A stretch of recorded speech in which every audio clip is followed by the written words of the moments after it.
Hello guys! Have a good day everyone! So andito po tayo ngayon sa Causeway Bay na kung saan dito ginanap ang Flower Show 2024 dito sa Hong Kong. So kung makikita nyo, ang gaganda ng kanilang presentation.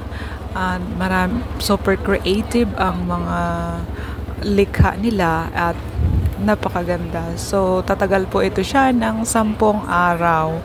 So ito ay first day na pumunta kami dito at magtatapos siya sa March 24.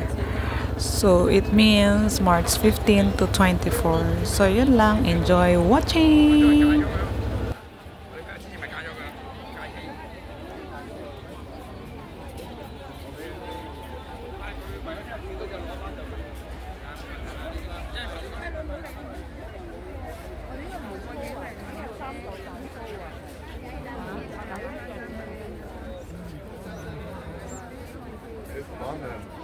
Mevkimleri Davşak Esnaf Afmanları Hamar Ülkenin Sahipleri Expo'yu.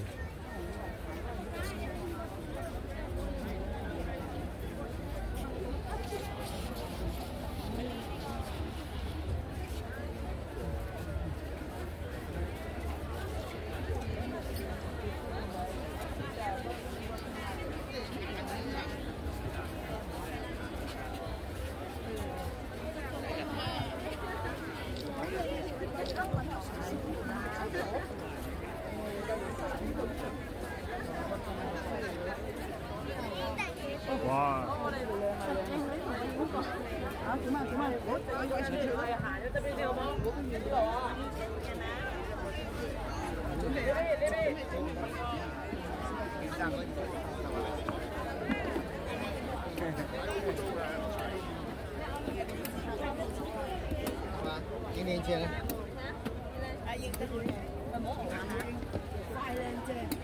Karen, dito ka na pala. Dito ka na.